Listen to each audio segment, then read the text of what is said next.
kapal ng Pez. Alis na please. Narito. May nasampal. May namura. At syempre, ang kasunod, may nagwala. At lahat yan dahil sa reklamo ni ate. Yung pinatira raw kasi ng kapatid niya sa bahay nila, bastos. At walang modo. Gusto na nilang paalisin, pero to the rescue naman ang nagpatirang kapatid. At inaway pa ang sarili niyang ate. Kaya ang sigaw ng nagrereklamo, kapal ng face, alis na please. Si Roseanne, talagang super bastos yan sa tiyahin niya. Kahit kailan, beski sa kalsada, sinasagot niya yan. Walang kamodo-modo yung bata niya. Kung sino pa ang nakikitira lang, siya pa raw ang walang galang. Lagi niya binabastos si Sonia. Dapat sa mga ganyan, inuuntog sa pader. Ayon naman sa iba, si Sonia na may-ari ng bahay ang nag-uumpisa ng away. Si Sonia po talaga, mandita po talaga yan. Si Rosa naman po, mabait naman po yan eh. Iisa ang sigurado, ang kanilang away at burahan, rinig hanggang kabilang kanto. Lagi po sila nag-aaway. Siyempre, maririnig po namin, mabubura po sila. Minsan nga, papadala ako. Mumurahin niya si Sonia, lalaisin niya si Sonia. Bastos, number 1 yung bata niyan. Ang nagagalit na ate at ang pinatira ng kanyang kapatid, Sonia at Rose, and harapan na.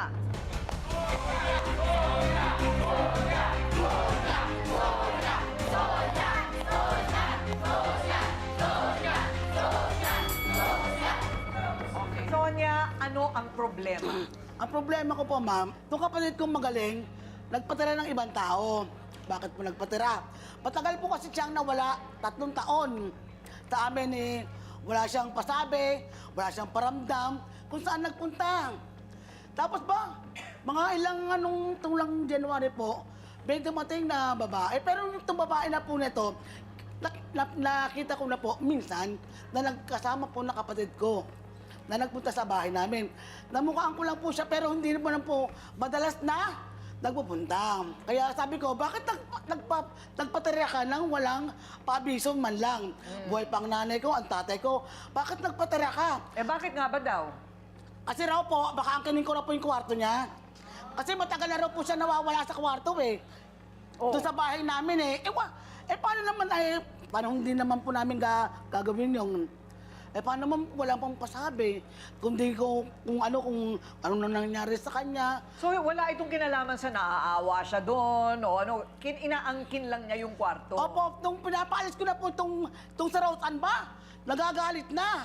Kasi po, hindi po siya nagbabayad ng kuryente yung ginagamit. Hindi naman po libre kuryente.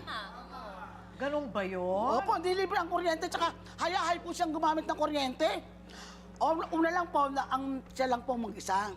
Aba, tumatagal-tagal, may mga kasama na.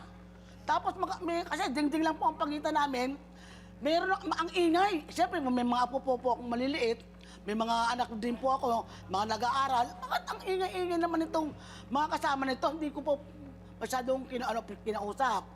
Kasi po, siyempre, respeto, yung kapatid ko raw po, nagpatara sa kanya, sige. Aba, tumatagal naman, parang nagiging walang yana.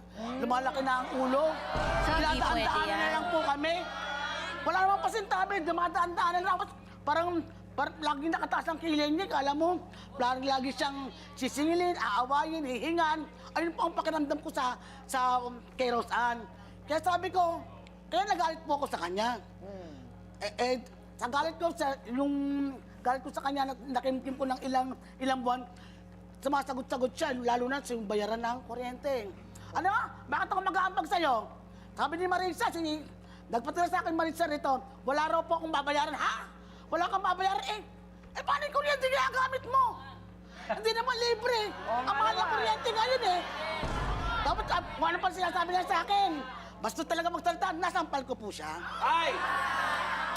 Mali na nagpisikalan. Bigyan ng isa.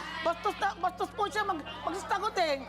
Pakita nga nung bahay, pasilip nga kung ano bang itsura ng bahay na yan, na pinag-aawayan nila yung kwarto. O, ayan. Parang mga cabinet. Kahoy-kahoy. Opo, kahoy lang kasi. Kahoy-kahoy. O, ayan. At least may refrigerator. May refrigerator ba Hindi kayo? po. Orokan lang po yun. Orokan lang ba yun? O mabuti, nakakahiga pa kayo dyan. Opo. Yan po yung isang kwarto lang. Opo, isang kwarto lang po yan. Ayun, nagkalat na yung gamit. Dalawa pong bali yan yung magkasama. Dalawa. Okay. Rosan, o ano naman ang arrangement? Ano ang usapan ninyo ni Marisa? Wala naman po totaling usapan, parang nakiusap lang po talaga ako sa kanya. Kasi sa Krami pa ako umuwi, so Manila po yung trabaho ko. Ngayon, nagtatanong lang ako kung may alam siya dahil taga doon naman po siya. Tapos po, nung sinabi niya nga, meron naman daw siyang kwarto doon. So ako naman, parang syempre, nanghihinayang ako sa ibibigay ko. Pero naitutulong ko rin naman sa kanya kasi nga nagtatrabaho naman po ako. So ngayon po, Anong trabaho wala mo? naman kahera po ako. Kahera, okay. Wala naman pong totaling usapan na magbabayad ako sa bahay ganito. Pero nagbibigay rin naman po ako sa kanya. Ang akin lang kasi, okay lang naman na pwede naman talaga nila akong paalisin kasi hindi na, malayo naman ako, hindi naman nila ako kaano-ano. Ang akin lang, ba't nanakit sila? Tapos kasi, mahirap talaga silang pakisamahan. Kahit anong, kumbaga kahit anong ipakita mo, mabuti. Yan, tagal ka mga tumira. Mahirap talaga sa totoo lang po mahirap kasi pakisamahan. saan ka nakakita, dadaan Tagal mo ka. nga dun eh. Alam naman nila na, alam naman nilang iba yung, ano ko, kumbaga kung saan ako nang galing, hindi naman nila alam kung ano ugali ko, ganito, ganyan. Parang sa kanila po kasi, ginajudge na nila yung tao, dumadaan ka pa lang. Teka muna, Roseanne, klaruhin ko lang. Bago ka tumira sa pamamahay nila, sila magkakapatid, sila Opo, magkakadugo. opo. Tinanong mo ba kay Ate Marisa kung ayos lang ba sa mga Wala dadatnan po, mo walang doon na sinasabi. darating Sa ka? akin po, tinanong ko po. Wala. Siyempre, normally dapat tanungin mo Oo, kasi ano ikaw yung sabi niya? titira. Ang sabi niya lang po kasi sa akin, kung kaya mong makisama sa kanila. Kasi nga, alam din ng kapatid nila na iba yung ugali nila. Oh, so isinadlak ka niya sa sitwasyon na gano'n? Ayun nga po, kaya bali parang nangyari po, yung bahay na yun na tinitirhan ni Ate Marisa, yung kwarto, sinakop niya na po kasi talaga yung kalahati. Kaya parang ito si Ate Marisa, ako yung pinatira. Kasi Ang nga, sabi ng nanay ko, mahirap na rin kasi, wala na ibang tao pa paano tumira. hindi naman po pwedeng sakupin niya yan dahil binigay na nga po Tinanong yung ko naman kwarto siya na yun. nakapra- So paano nakapraso magbabalik po sa Ate Marisa doon? Ano yung titirhan niya? Eh pinagawa rin naman po yun ni Ate Marisa. Yun naman po yung sa ate kay Tita Marisa, yun naman po yung akin. Tapos yung pananakit niya po, di ba, bali, wala naman po kung tutusin siyang karapatan, nasaktan ako kahit na sinagot ko siya. Nandyan naman to, yun nga po, sinabi niya, nandyan yung barangay. Pwede naman niya akong tawagin na lang sa barangay, at least doon na lang kami nag-usap. Teka muna, kumikita ka, so bakit ayaw mo daw magbayad ng kuryente? Yun, doon ko po siya Ayun na nga ano. po, bali, sa akin naman po kasi, okay lang rin naman po yung sabihin niya na magbabayad ako. Pero kasi, ang pangit naman po kasi ng approach niya, tapos sasabihin niya na kung ano-ano sa akin. Yung sinasabi niya naman, nagdadala ako ng kaibigan doon, hindi naman kami nag-iingay. Sila lang rin po yung parinig ng parinig. Alam rin po yan ng mga kaibigan ko. Kasi Yun una naman sa po kasi lahat, yung pangit. Roseanne, dapat hindi na sinasabi sa'yo. Nakatira ka doon, hahati ka. Automatic yun. Hindi, kasi wala rin naman pong usapan na gano'n. Bali kay Tita Marisa nga lang rin po ako nagbibigay. Siguro kahit pa walang usapan kasi nakatira ka doon. Parang common Hindi. sense na Oo, siya. Ako naman, okay lang naman. Alam ko naman kasi obligasyon din talaga yun. Ang akin lang kasi, yung pag-approach nila na ang pangit naman Alam mo din kung sino may kasi. kasalanan Kasi dito? sa Ang may kasalanan talaga nito si Marisa. So, dapat humarap din si Marisa. Right? Sa kanya nagsumbong si Roseanne ng masampal ni Sonia. Ang kapatid ni Sonia, Marisa, humarap ka na.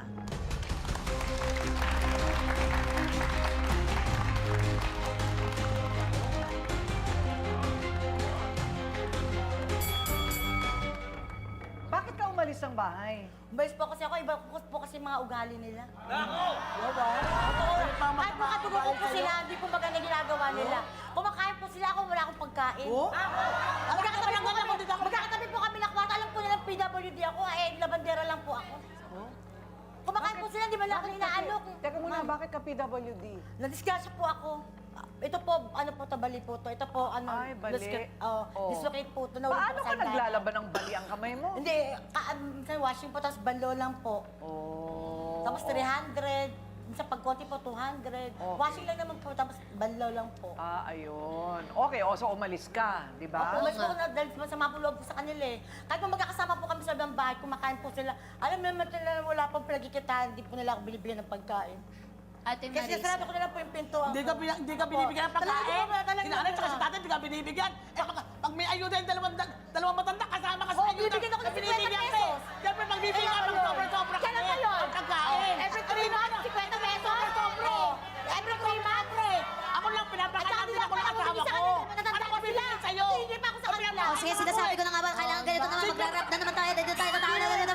Sino sa sitan din Wait, ako eh. wait lang, Ate Sonia. Kumakain po sila ng mga Wait, naalok pa lang, di po ako nila inaalok dahil wala ko naintindihan. Sandali lang po. Ate Okay. Marisa, ate mo po si Ate Sonia, Oo nga po. nakakatanda po. Ilan po kayong magkakapatid? 6 po kami. Sa 6 na magkakapatid, bukod tanging kay Ate Sonia lang po ba kayo may galit o sa lahat ng nakatira doon? Sa lahat po na nakatira sa bahay Bunso namin. po ba kayo? Kaya po ako, hindi pangatlo po ako. Kayo lang po ang naalis, lahat sila magkakasama Opo, doon. Opo, tsaka kuya ko po nasa Nueva Ecija, siya po ang wala rin doon. Okay, kaya ko po ito natanong, hindi po kaya meron po kayong naitanim na galit at meron po kayong hinanakit talaga dahil umalis kayo ng walang paalam, 3 taon, tapos ngayon ito ang kapalit. Nag-aaway kayo ngayon sa teritoryo, kumbaga, ng bahay. Ganun po ba ang nangyayari? Opo, meron pa talaga akong samanalab sa kanila kasi minsan po nagugutom po ako, hindi po ako makain ng pagkain sa kanila. Oo ba? Hindi ka Kasi nagugutom minsan narinig ko ka? sa kanila, kasi na kulang pa Humingi eh. ka. Ano po ba ako makakainis sa kanila? Naghahanap buhay ka, naglalabandera, namamlantsa ka. Tapos mo dinadala yung pera mo. Ay, syempre, binigyan sa sa'yo. Kasi O, siya kaya mo, tubig. kaya mo Kasi na. siya kuryente. Kaya mo Oo. na pagkain yung sarili mo. Sa yung pagkain mo. Ayan, ang magandang weapon. O ikaw naman, ano yung tatanungin mo? Ate Marisa, totoo po ba na nagbibigay si Ate Rose Ann ng kaunting pera sa inyo? Opo, Kapalit sa akin ng po. pagtira sa kwarto na Opo, yon? sa akin po, para sa meron po lang po akong pangkain. Minsan po, pangbili ko po ng, kailangan ko syempre, pang shampoo, sabon. Okay. Okay. So may benepisyo kayo sa pagtira ni Rose Ann sa kwartong inassign ng magulang sa inyo? Meron po. konti. Ayun. Hindi mo ba naisip na ipaalam sa mga magulang mo? Kasi na si Attorney Rob, ayon sa batas, pag-aali yan lahat ng magulang Oo nga mo. po, opo. Kailangan mapapayag mo sila. Siguro dapat kausapin mo yung mga magulang mo para wala na silang reklamo. O, tapos may kaayusan dapat kayo ni Rose Ann kung magkano yung ambag niya kada buwan para sa kuryente. Diba? Baka pwedeng ganun, ano? Magkasundo ba kayo ng mga magulang mo? Opo, magkasunod sila po mga kapatid ko ang mararamot eh. Ayun. Wala. Okay, so ito naman ang magpapatunay na bastos daw talaga ang nakikituloy na si Rose Ann. Paano nga naman nila titiisin yon? Eh nakikitira lang. Jen, humarap ka na.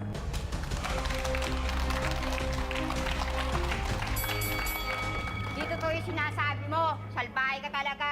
Bakit Bastos ka. salbahe, Jen? Basta siya, pumunta siya ng dire-diretso lang na walang paalam. Hmm. Pumunta Kapatid siya- ka rin ba, kapatid? Hindi po, pisang po nila ako. Sa baba po ako nakatira. Okay. Kaya alam ko po yung nangyayari. Bago umakyat siya sa taas, nalalaman ko. Pag dumadaan siya, wala siya pasintabi. Oo nga naman, no? Ako pagdadaan, hello po, good afternoon po, may ganun man lang ba? Parang pasensya na po, dadaan lang po. Opo. Parang ganun. Dapat nagpapasintabi naman ka. po ako. Kasi hindi ka nagpapaalam sa ano eh. Bastos lang talaga sila, sabihan ka ng malandi habang dumadaan ka. Ay, sinasabihan ng malandi. Kung ano-ano sabihin sa'yo nung dumadaan ka. Paano mo respetuhin yung ganyang katatanda kung ganun sila kabastos? Hindi ka kasi nagpapaalam, bigla ka na lang papasok. May Kahit kasama yung ka mga pa kaibigan hindi ko, ka man lang ganun talaga nagpapasintabi. kayo. Karapatan mo lumandi. Diba? Teka lang, agad-agad malandi ka na? Wala kang ginagawa, sinabihan ka na ng malandi? Kasi lang daw po, nag-aakyat lang daw po ako ng mga kaibigan. Puro babae Ah, naman. kasi nag-aakyat ka ng mga kung sino-sino. Ang ingay pa po. Ano mga pinag-uusapan nila naririnig? Wala ko sa kanila. Ewan ko pinag-uusapan namin. Paano nila nasabi yun? Nagtawanan sila ng tawanan. Yun, Brother June, kapag nakapagbitiw na ng masasakit na mga salita at nakapanakit, paano maghihilom ang sugat? Siyempre, malalim yon, ano? Oo. Lalo sa pagsasalita natin, ano? Yun ang pinakamahirap yung pag nagbitaw tayo ng salita na masakit. Malalim yun dito yung sugat.